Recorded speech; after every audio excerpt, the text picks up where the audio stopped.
جس خدا نے پیدا کیا اس کی عبادت کرنا، اس کی غلامی کرنا تہذیب ہے، اس خدا کو اپنی ڈکشنری سے نکال دینا یہ کیا ہے؟ بد تہذیبی۔ ان تمام چیزوں میں آپ کو کون گائیڈ کر رہا ہے؟ قرآن۔ جو اصل پوائنٹ کی بات میں آپ کو بتانا چاہ رہا ہوں، اب اتنی بات ہمارے سامنے آ گئی کہ انسان جتنا مہذب ہوگا نا، جتنا مہذب ہوگا اتنا کیا ہوگا؟ وہ انسان جتنا تہذیب سے دور ہوگا اتنا حیوانیت کے قریب ہوگا۔ تہذیب کی اب اس سے پتہ چلتا ہے کہ جو بھی انسان ہے، چاہے وہ سائنسدان ہو، چاہے وہ امریکہ کا صدر ہو، چاہے وہ فرانس کا صدر ہو، وہ انسان پہلے، باقی سب کچھ بعد میں ہے نا۔ تو اس کو سب سے پہلے ضرورت اس کی ہے کہ وہ کیا بنے؟ مہذب۔ اور تہذیب کی ڈیفینیشن قرآن کے علاوہ دنیا کی کوئی کتاب بیان نہیں کرتی۔ باقی دنیا کی جو قومیں تہذیب کی ڈیفینیشن بیان کرتی ہیں صرف اپنے مفاد کو سامنے رکھ کر، انسانیت کو سامنے رکھ کر نہیں کرتی۔ خلقوا من غیر شیء ام هم الخالقون، یہ بڑی شاندار آیت ہے۔ اس میں اللہ تعالیٰ نے ایک سوال اٹھایا ہے اور جواب دیا نہیں ہے۔ عجیب بات ہے نا کہ سوال اٹھایا اور جواب نہیں دیا۔ بعض سوالات ایسے ہوتے ہیں ان کا جواب اتنا واضح ہوتا ہے کہ وہ جواب دینے کی ضرورت نہیں ہوتی۔ جیسے آپ کسی کو کہتے ہیں کہ بھائی یہ کام کر لو، اب وہ آپ سے بحث کر رہا ہے کہ یہ کام کیوں کروں، اور کام بہت واضح ہے، تو آپ اس سے کہتے ہیں بھائی کیا میں پاگل ہوں؟ کہتے ہیں نا۔ تو مطلب یہ کہ جب میں ایک کام کی اتنی تاکید کر رہا ہوں، اتنا سمجھا رہا ہوں، تو کوئی تو حکمت ہوگی نا اس میں۔ تو کیا میں پاگل ہوں؟ کیا میں بیوقوف ہوں؟ کیا آپ بہرے ہو؟ کیا آپ اندھے ہو؟ اس طرح کی لوگ بات کرتے ہیں نا کہ سنائی نہیں دے رہا۔ کچھ سوالات ایسے ہوتے ہیں کہ وہ سوال کیا جاتا ہے، اس کا جواب نہیں دیا جاتا، یہ بتانے کے لیے کہ یہ سوال اتنا واضح ہے کہ اس کے جواب کی ضرورت نہیں ہے۔ میں جب جملہ ادھورا چھوڑوں گا نا تو آپ نے اس کو مکمل کرنا ہے، تاکہ میں یہ سمجھوں کہ آپ میرے ساتھ ہیں، بات سن رہے ہیں۔ یہ ایسا سوال ہے، ام خلقوا من غیر شیء ام هم الخالقون، کیا تم خود سے بنے ہو یا تم نے خود اپنے آپ کو بنایا ہے؟ دو سوال اللہ نے کیے ایک سینٹنس میں۔ کیا تم خود سے بنے ہو یا تم نے خود اپنے آپ کو، میں نے کہا تھا نا جملہ مکمل کرنا پڑے گا، بنایا، تاکہ میں تم بیدار ہیں، جاگ رہے ہیں ماشاءاللہ۔ خود سے بنے ہو یا تم نے اپنے آپ کو خود بنایا ہے؟ بس یہ سوال دے کے اللہ نے چھوڑ دیا، اس پہ غور کرتے رہو۔ یہ ایسا عجیب سوال ہے کہ اس کے جواب در جواب در جواب میں آپ جائیں گے نا، جب جواب دیں گے تو ایک اور سوال کھڑا ہوگا، پھر جواب دیں گے تو ایک اور سوال ہوگا، پھر جواب دیں گے تو ایک اور سوال ہوگا۔ وہ اتنے سوالات ہیں، ان کا جواب دیتے دیتے آپ کو سیدھا راستہ مل جائے گا کہ سیدھا راستہ ہے کیا۔ اصل میں دنیا میں کچھ سوالات ایسے ہیں کہ جو اٹھائے ہی نہیں جاتے، وہ کوئی کتاب ایسی نہیں ہے جس نے اس کو موضوع بنایا ہو۔ فزکس کی کتاب میں آپ کو کیلکولیشن ملیں گی کچھ کہ اتنے کلومیٹر فی گھنٹہ کی رفتار سے آپ چلیں تو اتنی دیر میں آپ وہاں پہنچ جائیں گے، اس قسم کی چیزیں ہوتی ہیں۔ کیمسٹری میں کچھ کیمیکل وغیرہ ہوتے ہیں، پڑھائے جاتے ہیں، میتھ میں جمع تفریق سکھایا جاتا ہے۔ لیکن دنیا میں ایک بہت بڑا سوال یہ ہے کہ انسان کو کیوں بنایا گیا؟ اس سوال پہ کوئی ڈسکس کرنے کے لیے تیار نہیں ہے۔ دنیا میں کوئی بھی کام جو خود سے ہوتا ہے، اتفاق سے ہوتا ہے، اس کی کوئی ریزن ہوتی ہے؟ بولے نا بھائی۔ میں ایک مثال دیتا ہوں آپ کو۔ دیکھیں میرے سامنے ایک گلاس رکھا ہوا ہے، میں بیان کرتا ہوں، غلطی سے میرا ہاتھ اس پہ لگ گیا اور وہ گلاس ٹوٹ گیا۔ یہ کام ہوا نا گلاس کا ٹوٹنا۔ آپ مجھ سے پوچھ سکتے ہیں کہ مفتی صاحب ہم نے آپ کو بیان کے لیے بلایا تھا، آپ نے یہ گلاس کیوں توڑا؟ تو میں جواب میں کہوں گا توڑا نہیں ہے بھائی، بولے نا بھائی، ٹوٹ گیا ہے۔ تو اس سوال کے بعد پھر مزید کوئی سوال اٹھتا ہے؟ پھر آپ مزید کوئی سوال کر سکتے ہیں مجھ سے؟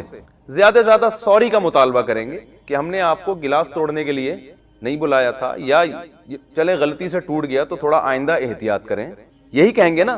مزید کوئی سوال نہیں ہوگا، کیونکہ یہ ایسا کام ہے جو اتفاق سے ہوا ہے، خود سے ہوا ہے، تو اس کی ریزن تلاش کرنا ضروری نہیں ہے۔ لیکن آپ مجھے ایک بات بتائیں کہ ایک گلاس میرے سامنے رکھا ہوا ہو، میں گلاس اٹھاؤں اور یہ ادھر دیوار پہ جا کے توڑ دوں، تو آپ کا حق بنتا ہے نا کہ یہ گلاس آپ نے کیوں توڑا؟ کیا خیال ہے بھائی؟ اور میرے ذمہ لازم ہے کہ میں اس کی وجہ بیان کروں۔ اگر آپ مجھ سے پوچھتے ہیں کہ مفتی صاحب آپ نے یہ گلاس کیوں توڑا، تو میں جواب میں کہوں کہ ویسے ہی، تو آپ فوراً بیان سے بھاگ جائیں گے، بھائی ان کو تو کسی نفسیاتی ہاسپٹل میں لے گئے جاؤ، یہ بیان کرتے پھر رہے ہیں، ان کو تو خود دماغی توازن ٹھیک نہیں ہے، ایسے ہی اٹھا کے گلاس توڑ دیا، تو ہو سکتا ہے ایسے ہی اٹھا کے کسی کی گلا دبا دیں گے۔ بعد میں ہم پوچھیں بھائی ان کا گلا کیوں دبایا، بولے ویسے ہی۔ ایسے ہی کسی کے سر پہ ڈنڈا مار دیں، ہم وجہ پوچھیں کیوں مارا، بولے بھائی ویسے ہی۔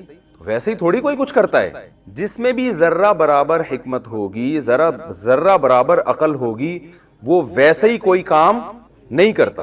اب آپ مجھے ایک بات بتاؤ, یہ جو کائنات وجود میں آئی ہے, یہ اگر اتفاق سے وجود میں آئی ہوتی, ڈارون کے جو نظریہ ہے, تھیوری ہے, ایسے اتفاق سے سب کچھ ہو گیا ہوتا, تو پھر ہمیں یہ ضرورت تھی یہ جاننے کی کہ اس کا بنانے والا کون ہے اور اس نے اس کو کیوں بنایا؟ اس سوال کے جواب کی ہمیں ضرورت تھی. بھئی بولنا تو پڑے گا نا. اس سوال کے جواب کی ہمیں ضرورت تھی کہ کیوں بنایا.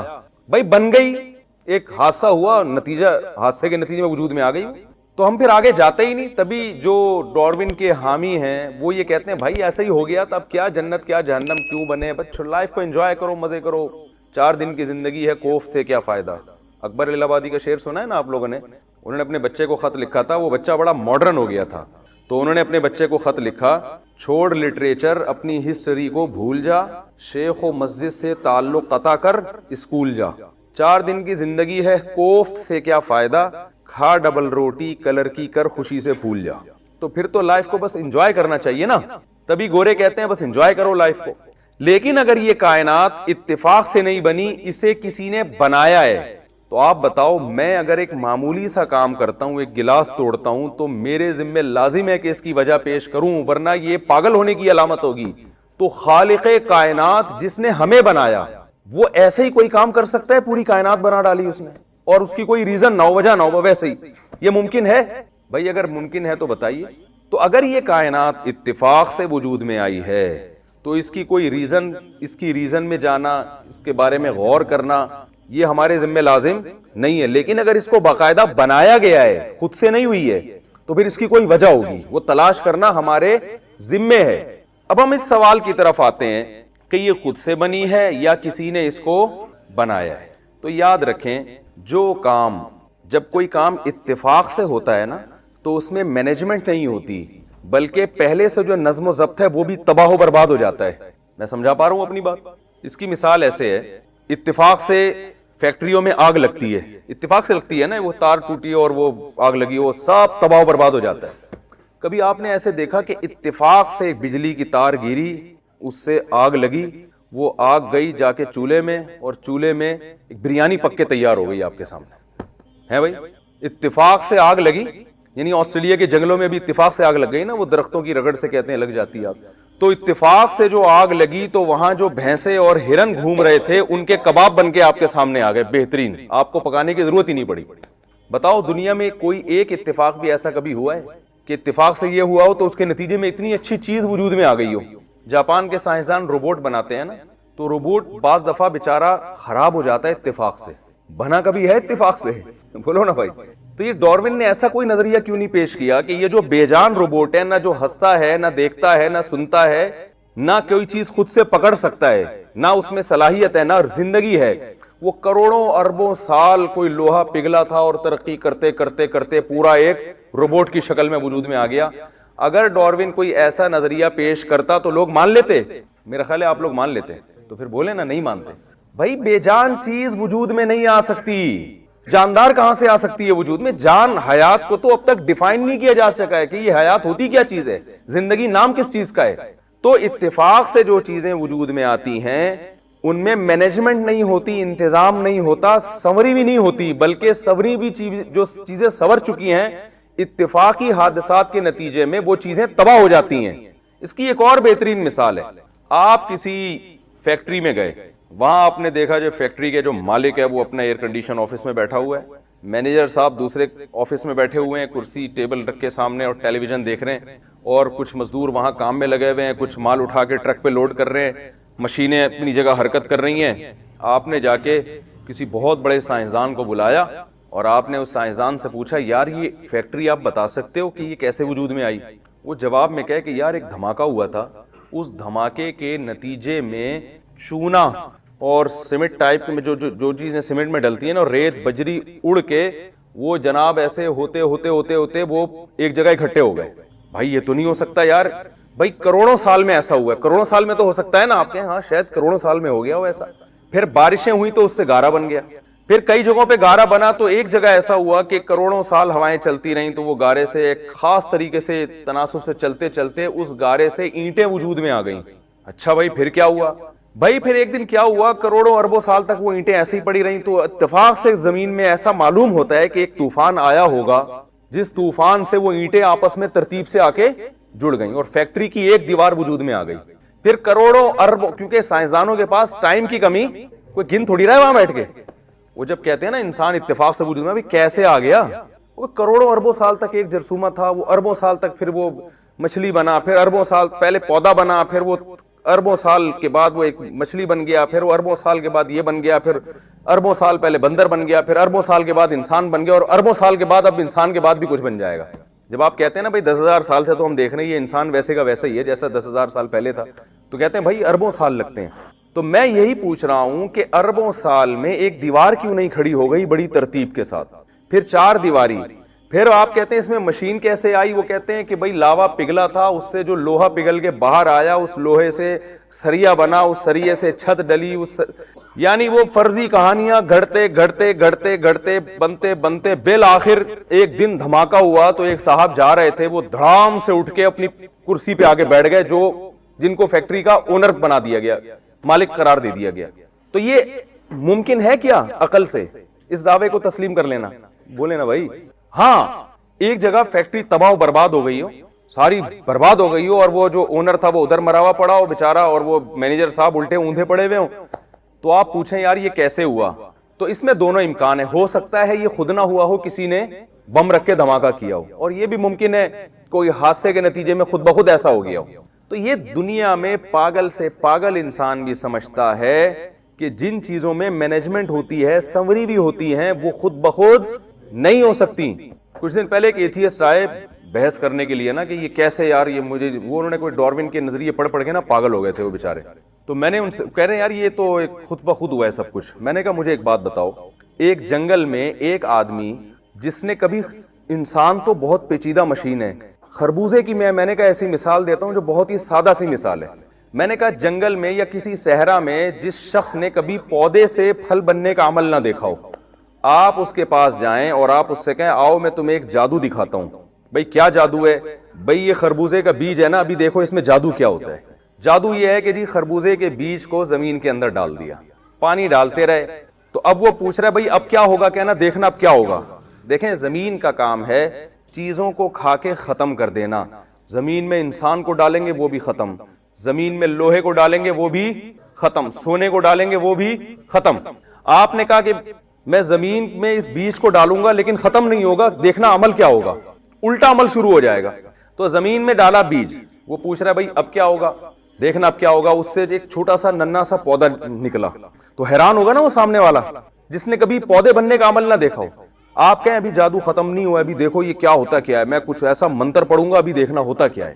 تو وہ بیل جو ہے نا وہ بڑھنا شروع ہو گئی. اور بڑھنے میں عجیب بات یہ ہے کہ اس کے پاس نہ دماغ ہے سوچنے کے لیے، لیکن اتنی عقل اس کو دی گئی ہے کہ اس کو پتا ہے کہ اوپر کی طرف جانا ہے نا، تو اس میں وہ کونپلیں نکلنا شروع ہوئی. اور جہاں ان کو جگہ ملتی ہے نا، جیسے کوئی آدمی رسی کے ذریعے نہیں کمانڈو اوپر چڑھ رہے ہوتے، ایسے وہ بیل لپٹ لپٹ کر مختلف جگہوں سے اوپر کی طرف جا رہی ہے تاکہ اس کو روشنی ملے اچھی طریقے سے. تو یہ جو صحرا میں رہنے والا آدمی اس جادو سے حیران ہوگا کہ نہیں ہوگا؟ وہ حیران ہو رہا ہے یار اس کے پاس عقل نہیں ہے، لیکن یہ جہاں جگہ ملتی ہے وہاں ایسے بیل لپٹتی ہے نا، تو یہ اوپر کی طرف جا رہی ہے. آپ کہتے ہیں ابھی جادو ختم نہیں ہوا، ابھی دیکھنا اور کیا ہوگا. کچھ دنوں کے بعد اس میں خوبصورت پھول نکلنا شروع ہو گئے.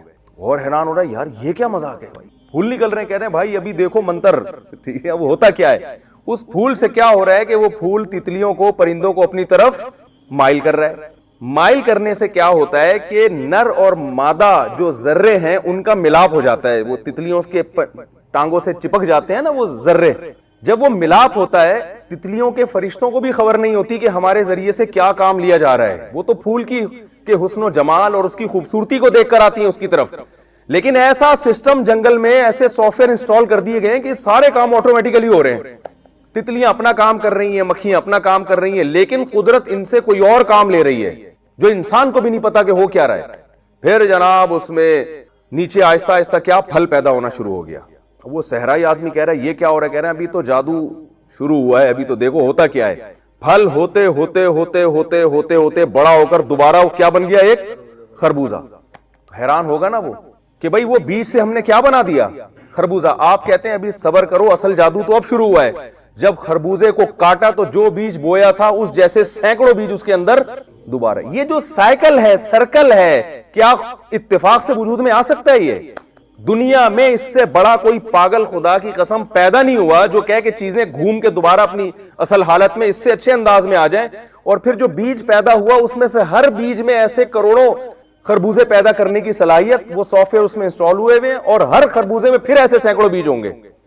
میں نے کہا یہ کوئی صرف ایک خربوزے کی مثال دے دی جائے نا، تو جس میں ذرہ برابر عقل ہوگی وہ کہے گا اللہ کی قسم یہ خود سے پیدا نہیں ہو سکتا. انسان کا پروسیس خربوزے سے کروڑہ گنا زیادہ پیچیدہ ہے. انسان کا جو پروسیس ہے یہ کیسے وجود میں آ گیا بھائی؟ تو پہلے تو اپنے ذہن کو یہ صاف کریں، کلیئر کریں کہ اس کائنات میں ایک نظم و ضبط ہے. الشمس ینبغی لها ان تدرک القمر واللیل سابق النہار. سورج، زمین سورج کے گرد اور چاند جو ہے وہ زمین کے گرد، اور ہر کل فی فلک یسبحون. اللہ فرماتے ہیں ہر ایک اپنے دائرے میں تیر رہا ہے. والقمر قدرناہ منازل. چاند کی کیسی ہزاروں سال ہو گئے، چاند کی کیلکولیشن میں کوئی فرق ہی نہیں آ رہا. یہ جو ماہرین فلکیات بتا دیتے ہیں نا کہ 10 سال بعد کس دن کیا تاریخ ہوگی، یہ ماہر فلکیات کا کمال نہیں ہے، یہ چاند کا کمال ہے.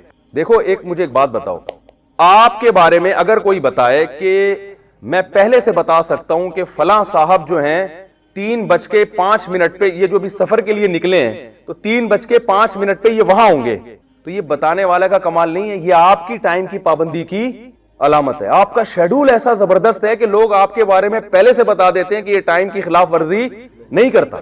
تو یہ جو سائنسدان بتا دیتے ہیں نا کہ 20 سال بعد فلاں سورج گرہن ہوگا، چاند گرہن ہوگا، اور کیا تاریخ ہوگی، کیا دن ہوگا، تو یہ سائنسدانوں کا کمال نہیں ہے، یہ سورج اور چاند کی ایکوریسی ہے. یہ اس کا کمال ہے کہ وہ ہزاروں لاکھوں سال ہو گئے، وہ اپنے ٹائم سے ذرہ برابر بھی ہٹنے کے لیے تیار نہیں ہے. اتنی ایکوریسی یہ اتفاق سے وجود میں آ گئی بھائی.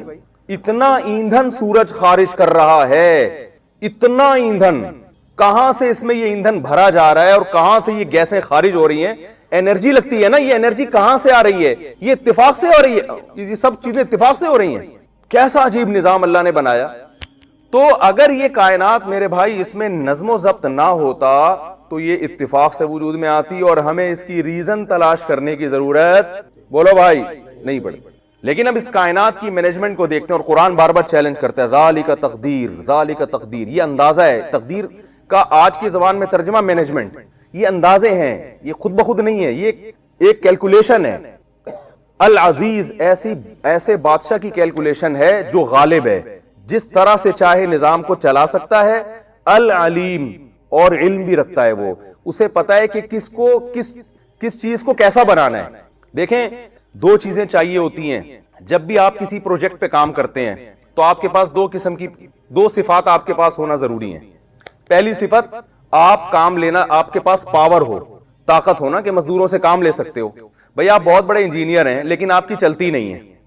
آپ کو کوئی پروجیکٹ دیا گیا کہ یار یہ فیکٹری بنا دو، یہ اسکول بنا دو، یہ پروجیکٹ ہے، یہ سڑک بنا دو. آپ مزدوروں سے کہہ رہے ہیں یار یہ کام کر دو، کہہ رہے ہیں سر میرے پیٹ میں درد ہے، آج میں چھٹی پہ جاؤں گا، آج میں نہیں کروں گا. وہ کوئی بات سن نہیں رہا. تو آپ کتنے بڑے انجینئر ہو، آپ کام کروا سکتے ہیں؟ یا حکومت نے آپ کو اختیارات ہی بہت محدود دی ہوں، آپ کام نہیں کروا سکتے؟ تو کام تبھی جتنے جو انجینئر ہیں یہ یا ٹھیکیدار ہیں یہ حکومتوں سے رابطہ کرتے ہیں، علاقے کے ناظم کو کچھ کھلائیں گے کچھ، تاکہ اختیارات بڑھیں ہمارے، ہم کام کر سکیں. دوسری چیز ہے جو کام آپ کر رہے ہو اس کام میں بھی آپ کو مہارت ہونی چاہیے. یہی وجہ ہے کہ محلے کا دادا کتنا ہی بڑا کیوں نہ ہو، آپ اسے پروجیکٹ نہیں دیتے، چاہے وہ کتنا بڑا دہشت گرد ہو. بھائی پاور تو ہے تیرے پاس لیکن تجھے اس کام کی صلاحیت نہیں ہے. تو اللہ فرماتے ہیں کہ اس کائنات میں جو تمہیں نظم و ضبط نظر آ رہا ہے، اور اس کائنات میں احسن کل شیء خلقہ ثم ہدا، جس چیز کو جیسا بنانا چاہیے تھا بالکل ویسا ہی بنایا ہے، اور اس کو پھر اس کی نیچر کے راستے پر میں نے چلا دیا ہے. تو یہ جو مینجمنٹ تمہیں نظر آ رہی ہے یہ اس کی علامت ہے کہ اس کو نمبر 1 کسی نے بنایا ہے، نمبر 2 جس نے بنایا ہے وہ بہت طاقتور ہے، یہ کمزور کا کام نہیں ہے، نمبر 3 وہ بڑا زبردست علم رکھتا ہے، اسے پتا ہے کس چیز کو کیسا بنانا چاہیے تھا. شیر کی خوراک اللہ نے گوشت رکھ دی ہے تو اس کو دانت اسی حساب سے دیے ہیں. بکری کی خوراک اللہ نے گھاس رکھ دی ہے, اس کے دانت اسی حساب سے دیے ہیں. ایسا نہیں کبھی کائنات میں ہوا کہ جو گھاس کھانے والا جانور ہے اسے چیر پھاڑ کی صلاحیت دے دی ہو, اور جو گوشت کھانے والے جانور ہیں انہیں منمنانے کی اور ہنہنانے کی صلاحیت دے دی ہو اللہ نے. کبھی ہوا ایسا؟ ایک ایک چیز.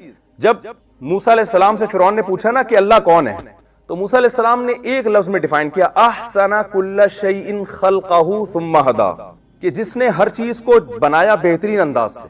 دیکھیں کسی کمپنی کی کوئی پروڈکٹ ہوتی ہے تو کمپنی کے ماہر ہونے کی علامت یہ ہے کہ اس نے اس پروڈکٹ کو بہترین انداز سے بنایا کہ نہیں بنایا. وہی گاڑی آپ جاپان کی لے لو, بالکل وہی ماڈل پاکستان سے لے لو, تو فرق ہوگا نا دونوں میں. ایکوریسی کس میں زیادہ ہوگی؟ جاپنی جو جاپان سے میڈ ان جاپان ہے تو وہ زیادہ اچھا بناتے ہیں. تو اللہ فرماتے ہیں کہ میں نے جس چیز کو جیسا بنایا اس سے زیادہ اس چیز کو اچھا بنانا ممکن تھا ہی نہیں, ناممکن ہے. شیر میں اللہ نے دھاڑ رکھی ہے, کیوں؟ گوشت ہے نا اس کی خوراک, تو اس کے لیے روب بھی چاہیے, کیونکہ گوشت کھانے کے لیے اس کو شکار کرنا پڑے گا, دہشت گردی کچھ نہ کچھ اس کو مچانی پڑے گی جنگل میں. اگر اللہ اس کو بکری کی طرح منمنانے کی صلاحیت دے دیتے تو آپ کیا سمجھتے ہیں کہ خود لومڑیاں اس کے قدموں میں آ کے گرتی یا ہرن اس کے قدموں میں آ کے گرتے, بھائی آپ ہمیں کھا لیں؟ کیا ایسا ممکن ہے؟ بکری کو اس کی ضرورت نہیں تھی دھاڑنے کی, دمبے کو ضرورت نہیں تھی, اس کی خوراک گھاس ہے. تو جس چیز کو آپ دیکھتے ہیں نا, ایک ایک چیز کو بالکل اسی حساب سے بنایا, حتیٰ کہ پرندوں کی چونچ اور اس کا ڈیزائن وہ بھی ہر پرندے کا الگ ہے, ایک جیسی چونچ نہیں ہے. جس پرندے کو سمندر کے گہرائی میں جا کے شکار کرنا ہے اس کو لمبی چونچ دی ہے. جس پرندے کو کی خوراک ایسی ہے کہ اس کو پھلوں کو کھانا ہے نا چیر کے, تو اس کو تھوڑا سا کرو چونچ بنا دی اس کی, تاکہ اس کو کھودنے میں کریدنے میں آسانی ہو. ہر چیز کو, اس پہ تو جتنی ریسرچ ہو کم ہے, جس چیز کو جیسا بنانا چاہیے تھا بالکل ویسا بنایا, اور پھر ثم ہدی, اس کو اس کی نیچر کے راستے پر چلا دیا. اب آپ دیکھیں بکری کا بچہ پیدا ہوتا ہے, پیدا ہوتے ہی تھنوں کی طرف لپکتا ہے وہ, کیونکہ اب اس کی ضرورت کیا ہے؟ دودھ پینا. تو ماں کو اللہ نے بولنے کی صلاحیت نہیں دی ہے, تو بچے میں پیدا ہوتے ہی نا اسے دنیا کا کچھ نہیں پتا, لیکن اسے یہ پتا ہے کہ میری خوراک کہاں ملے گی اور وہ میرے حلق میں کیسے اترے گی. تو یہ بھائی خود بخود یہ چیزیں نہیں ہو سکتی. ہمارے جامعۃ الرشید میں جب یہ ڈیجیٹل کیمرے کی تحقیق ہو رہی تھی نا, تو مختلف اس کے ماہرین کو بلایا گیا جو ڈیجیٹل کیمرے کو بہت اچھی طرح انہوں نے پڑھا ہے. تو انہی ماہرین میں سے ایک آئے, انہوں نے ہمیں بتایا کہ یہ جو ڈیجیٹل کیمرہ تصویر بناتا ہے یہ انسانی آنکھ کو سائنسدانوں نے کاپی کیا ہے. جیسے میں بھی آپ کو دیکھ رہا ہوں نا, تو آنکھ کے پردے پہ آپ کی تصویر بن رہی ہے, روشنی کی لہریں ٹکرا کے آئیں گی, آنکھ کے پردے پہ جائیں گی, اور پیچھے وہ برقی لہروں میں تبدیل ہوں گی, اور وہ لہریں پھر دماغ جو ہے نا, پیچھے کچھ ایسے آلات لگے ان لہروں کو ریورس کر کے دوبارہ روشنی کی لہروں میں لے کر آئے گا وہ, اور پھر الٹی تصویر بنے گی, دماغ اس کو پھر کیا کرے گا؟ سیدھا کر دے گا. انہوں نے کہا کہ یہ جو ڈیجیٹل کیمرہ ہے یہ سائنسدانوں کی ایجاد نہیں ہے, یہ آنکھ کو انہوں نے کاپی کیا ہے. سمجھ میں آ رہی ہے بات؟ آنکھ کو انہوں نے کیا کیا ہے؟ کاپی. کہ آنکھ کیسے بناتی ہے؟ تو بالکل وہی چیز انہوں نے یعنی وہ شیشوں کو اسی لحاظ سے ایڈجسٹ کیا, اور اسی طرح وہ لہریں روشنی کی ٹکرا کے جاتی ہیں اور پھر وہ ریڈیائی لہروں میں تبدیل ہوتی ہیں, پھر وہ پیچھے جا کے ریورس, پورا کہہ رہے ہیں 100% آنکھ کی کاپی ہے یہ. لیکن آنکھ جیسا اب بھی نہیں بن سکا. اور آنکھ میں ایک عجیب بات یہ ہے کہ ڈیجیٹل کیمرے میں ایک لینس ہوتا ہے, آنکھ کتنی ہے؟ 2. اس کو ایڈجسٹ کرنا اور زیادہ مشکل کام ہے, کیونکہ ذرا سا ان دو پتلیوں کا فاصلہ ملی میٹر میں بھی کم ہو گیا نا یا بڑھ گیا تو آپ کو 1 کے 2 نظر آنا شروع ہو جائیں گے. تو اس کو ماں کے پیٹ میں, ماں روٹی کھا رہی ہے بھائی, گوشت کھا رہی ہے, انڈے کھا رہی ہے, دودھ پی رہی ہے, اس سے بچے کی آنکھیں بن رہی ہیں, اور ایسے بہترین طریقے سے کھوپڑی میں ان کو فٹ کیا جا رہا ہے, ایڈجسٹ کیا جا رہا ہے کہ ان دو پتلیوں کا فاصلہ ایسے تناسب کے ساتھ رکھا جا رہا ہے کہ جتنا فاصلہ ہونا چاہیے اس میں ملی میٹر کا 1000واں حصہ بھی فرق نہیں آ رہا, اور ان کو ایسا فٹ کر دیا ہے کہ ساری زندگی وہ فاصلہ تبدیل نہیں ہوتا. ایسا اس کو ایلفی سے جوڑ دیا, سمت بانڈ سے جوڑ دیا, یہ اسکرو ٹائٹ کر دیے کہ یہ ہلے نہیں ہے, کیونکہ یہ ذرا سا ہلا تو اس کو پھر پوری دنیا ہلتی ہوئی نظر آئے گی. پھر میں لطیفہ سناتا ہوں نا, ایک ڈاکٹر کے پاس ایک صاحب گئے اور کہنے لگے ڈاکٹر صاحب مجھے 1 کے 2 نظر آتے ہیں, میں کیا کروں؟ ڈاکٹر صاحب نے کہا آپ چاروں کو یہ بیماری ہے. ان کو کتنے نظر آ رہے تھے؟ 1 کے 4 نظر آ رہے تھے, تو ان کا تھوڑا سا زیادہ فاصلہ ہو گیا ہوگا. تو آپ مجھے بتاؤ کہ 2 اینٹوں کو ترتیب سے لگانا یہ اتنا مشکل نہیں ہے جتنا دونوں آنکھیں دماغ میں ترتیب سے فٹ کرنا. تو دو اینٹیں کبھی اتفاق سے نہیں لگی ہوں گی, یہ دو آنکھیں کیسے فٹ ہو گئیں؟ بات بتاؤ کہ کاپی آسان ہوتی ہے یا اوریجنل؟ دیکھو چائنا کاپی بناتا ہے نا, سیمسنگ کی درجنوں کاپیاں اس نے مارکیٹ میں پھینکی ہوئی ہیں. اس سیمسنگ کے جو کیمرہ ہے, جو کاپی ہے, اس کے بارے میں کوئی اگر یہ کہے کہ یہ کروڑوں سال سے اتفاق سے وجود میں آ گیا, یہ مان لو گے؟ تو جب وہ نہیں مانو گے تو جو اوریجنل ہے وہ کہاں سے آ جائے گا؟ تو اب مجھے ایک بات بتاؤ, یہ جو ڈیجیٹل کیمرہ ہے یہ انسانی آنکھ کی کاپی ہے, تو اوریجنل کیا ہوا؟ اوریجنل کیمرہ کون سا ہے بھائی؟ بولیں تو صحیح نا, انسانی آنکھ اوریجنل ہے. تو آپ مجھے بتاؤ جو کاپی کیا ہوا کیمرہ ہے اس کے بارے میں اگر ڈارون یہ نظریہ پیش کرتا کہ اربوں خربوں سال میں شیشے میشے آپس میں اتفاق سے جڑ گئے اور پگھل کے ریت شیشہ بنا اور یوں ایڈجسٹ ہو گئے اور اتفاق سے بیٹری آ کے ٹھا کر کے اس میں لگ گئی اور وہ ویڈیو بننا شروع ہو گئی, کوئی مانے گا دنیا میں؟ اس کو تو نہیں مانیں گے. اور جس کیمرے کی کاپی کر کے بنایا گیا ہے, جو ماں کے پیٹ میں بن رہا ہے, روٹی کھا کے بن رہا ہے, دودھ پی کے بن رہا ہے, کوئی گلاسز استعمال نہیں ہو رہے اس میں. عجیب بات ہے نا. دیکھیں ماں پہلے روٹی کھاتی ہے, خون بنتا ہے صرف, جیسے ہی بچہ پیٹ میں آیا اب ماں روٹی کھائے گی تو بچے کا جگر بھی بنے گا, دل بھی بنے گا, اسی روٹی سے دماغ بھی بنے گا, پھیپڑے بھی بنیں گے اور ہر چیز بنتی ہے. اور ادھر بچہ باہر آیا تو اب کچھ بھی نہیں بنے گا سوائے دودھ کے. اب بچے کا اسی روٹی میں کیسے کرشمے رکھ دیے بھائی اس نے. جب چاہتا ہے اس روٹی سے بچے کی آنکھ بناتا ہے, جب چاہتا ہے اس روٹی سے بچے کے بال بنا دیتا ہے, جب چاہتا ہے اس روٹی سے ناخن بنا دیتا ہے, جب چاہتا ہے اس سے ہڈیاں بنا دیتا ہے, اور جب ضرورت نہیں رہتی تو اب بچے کے لیے دودھ بناتا ہے اور دودھ بنا کے اس کو ماں کی چھاتیوں میں پہنچا دیتا ہے. اور بچہ جب پیدا ہوتا ہے, قرآن کہتا ہے لا تعلمون شیئا, تمہیں کچھ بھی نہیں پتا ہوتا جب تم پیدا ہوئے ہو, لیکن اسے یہ پتا چل جاتا ہے کہ دودھ کہاں سے ملے گا اور کیسے میرے حلق میں اترے گا. فوراً بچہ پیدا ہوتا ہی ماں کی چھاتیوں کی طرف لپکتا ہے. وہ بھائی یہ اتفاق سے نہیں ہو سکتا. اب میں آپ کو ایک بات کہتا ہوں کہ سائنسدان ڈیجیٹل کیمرے کے بارے میں تو نہیں کہتے کہ یہ اتفاق سے وجود میں آیا ہے, لیکن اپنے بارے میں کہہ دیتے ہیں کہ ہم اتفاق سے وجود میں آئے ہیں. وجہ پتہ ہے کیا ہے اس کی؟ وجہ ہے بھائی نہیں معلوم نا. اس کی وجہ یہ ہے کہ اس کے خالق وہ خود ہیں, سمجھ رہے ہیں؟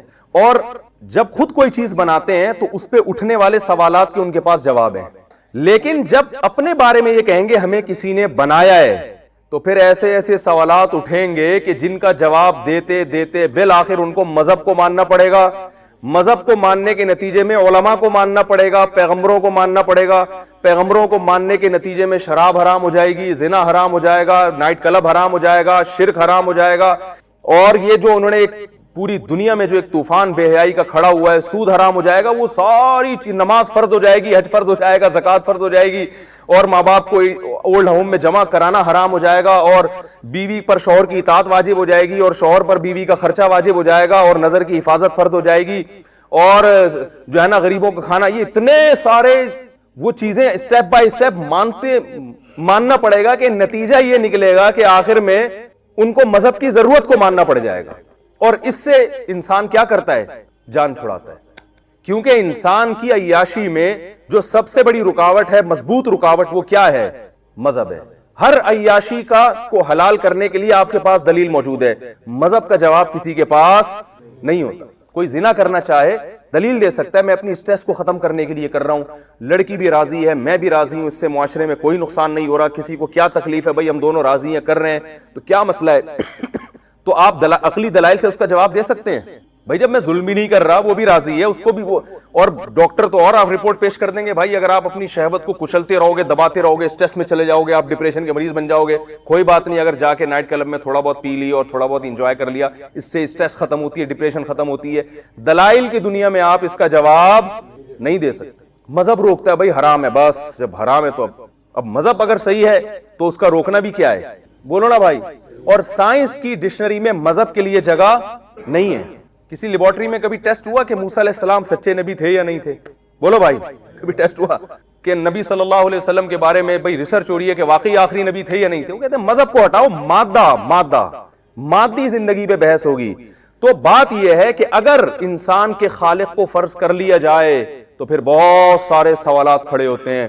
وہ سوالات قرآن نے اٹھائے ہیں. اللہ کو پتا تھا یہ سوال فزکس کی کتابوں میں نہیں ہوگا, کیونکہ انسان یہ کتابیں لکھے گا نا, یہ اس قسم کے سوالات مارکیٹ میں لائے گا ہی نہیں. ارے مارکیٹ میں وہی چیز لائی جاتی ہے نا جو بکتی ہے, جس کا آپ کو فائدہ ہو. بھائی آپ مارکیٹ میں کسی دوسرے کی پروڈکٹ لے کر آئیں گے؟ بولو نا بھائی, آپ کی بہت بڑی دکان ہے اور آپ کا ایک برانڈ ہے, آپ جے ڈاٹ کے کپڑے بیچ رہے ہیں وہاں بیٹھ کے, بھئی آپ کا اپنا ایک برانڈ ہے. تو مارکیٹ میں تو انسان کی کوشش ہوتی ہے دوسرے کی پروڈکٹ کو سائٹ پہ لگائے, اپنی لائے, کیونکہ وہ مارکیٹ میں بیٹھا اس لیے. تو جو خواہشات نفسانیہ کے غلام ہیں جو لوگ, وہ جو کتابیں لکھیں گے اس میں اللہ کے لیے کوئی جگہ نہیں ہوگی. تو یہ جو اللہ کی باتیں ہیں یہ اللہ خود اپنے کلام میں کرے گا, وہ سوالات اٹھائے گا سارے انسانوں سے, پھر ان سوالات کے جواب بھی وہ خود دے گا. تو اس لیے اللہ نے جو سوال اٹھایا, ام خلقوا من غیر شیء ام هم الخالقون, خود سے بنے ہو یا کسی نے بنایا ہے. یہ سوال کہہ کے اللہ نے چھوڑ دیا. یہ سوال کہہ کے جواب پتہ ہے کیوں نہیں دیا؟ اس لیے کہ اللہ یہ بتانا چاہ رہے ہیں کہ کبھی اس سوال پہ بھی غور کر لو, بس باقی تمہاری مرضی کہ تمہارے ذہن میں جواب آتا ہے یا نہیں آتا, یہ تمہاری ہیڈیک ہے. قیامت میں ہم حجت تام کر دیں گے کہ ہم نے تم سے ایک سوال کیا تھا, تمہاری نظر میں وہ سوال اگر غیر اہم تھا تو ٹھیک ہے چھوڑ دینا چاہیے تھا, اور اگر اہم تھا تو اس کے بارے میں غور کیوں نہیں کیا؟ غیر اہم تھا تو اس کے غیر اہم ہونے کی کیا دلیل ہے؟ اہم تھا تو اہمیت ماننے کے باوجود اس کے جواب میں کیوں نہیں گئے؟ تو یہ اللہ نے اپنے بندوں پر حجت کو تمام کر دیا. تو ظاہر ہے کہ دونوں باتیں غلط ہیں. نہ تو خود سے بن سکتے ہیں, کیونکہ خود سے چیزیں بنتی نہیں ہیں, بنی ہوئی چیزیں بگڑتی ہیں. سمجھ رہے ہیں نا, پورا ایسا زبردست انسان بن جائے یہ نہیں ہو سکتا. اور یہ بھی نہیں ہو سکتا کہ ہم نے خود اپنے آپ کو بنایا. تو واضح جواب ہے کہ پھر بنانے والا کوئی اور ہے, بنانے والا کوئی اور ہے. اب دوسرا, اب میں نے بتایا تھا نا اس سوال کا جواب تلاش کریں گے تو پھر سوال در سوال اٹھتا چلا جائے گا. اس لیے سائنسدان کیا کرتے ہیں, سوال ہی کا شروع میں گلا گھوڑ دیتے ہیں کہ یار یہ بحث ہی ختم کرو, کس نے بنایا, اب بن گیا جو بھی تھا, اب لائف کو انجوائے کرو, ٹھیک ہے نا. اب اس پہ کام کرو کہ ڈینگی وائرس دنیا میں کیسے ختم ہو, پولیو کیسے دنیا میں ختم ہو, اس پہ تو کرنا چاہیے, اس پہ بھی کام. میں یہ نہیں کہہ رہا کہ یہ غلط ہے, لیکن یہ تو ایسے ہے جیسے آپ کا کوئی مقصد تھا, آپ کہیں سفر پہ جا رہے ہیں, تو سفر کو اچھا بنانے کے لیے بہت ساری لوازمات چاہیے ہوتے ہیں نا. وہ لوازمات آپ کی زندگی کا مقصد نہیں ہوتے. مقصد تو وہ سفر میں آپ کی منزل کہاں ہے وہ ہے. تو ہماری زندگی بھی ایک سفر ہے. سفر کی ڈیفینیشن یہ ہے کہ جس میں آپ ایک جگہ نہ ہو. دیکھیں میں ابھی یہاں بیٹھا ہوا ہوں تو میں سفر میں ہوں, بولے نا بھائی, کیونکہ میں موو نہیں کر رہا نا. تو اگر ہماری زندگی میں ٹھہراؤ ہوتا, ٹائم گزر نہ رہا ہوتا, ہمارا ہر آنے والا دن ہم کو قبر کے قریب نہ کر رہا ہوتا, تو پھر زندگی سفر نہ ہوتی. بات سمجھ میں آ رہی ہے؟ لیکن ہم دیکھ رہے ہیں کہ ٹائم روزانہ گزر رہا ہے, تاریخیں چینج ہو رہی ہیں. 2019 گیا, 2020 آ گیا, کل 24 جنوری, آج جنوری ہے اور کل پتہ نہیں کون سی تاریخ میں, تاریخیں اکثر غلط کر دیتا ہوں. تو اس بار جو بھی ہے, تو جنوری, فروری, مارچ, اپریل, یہ سارے مہینے کیا ہو رہے ہیں, آہستہ آہستہ گزر رہے ہیں, ٹائم گزر رہا ہے. تو اب مجھے ایک بات بتاؤ کہ یہ سفر ہے, تو مجھے ایک بات بتائیے کہ دنیا میں کوئی ایسا پاگل دیکھا جو سفر میں ہو لیکن اس کو یہ نہ پتا ہو کہ جانا کہاں ہے بھائی؟ آپ گاڑی میں بیٹھے ہوئے ہیں, چلائے جا رہے ہیں,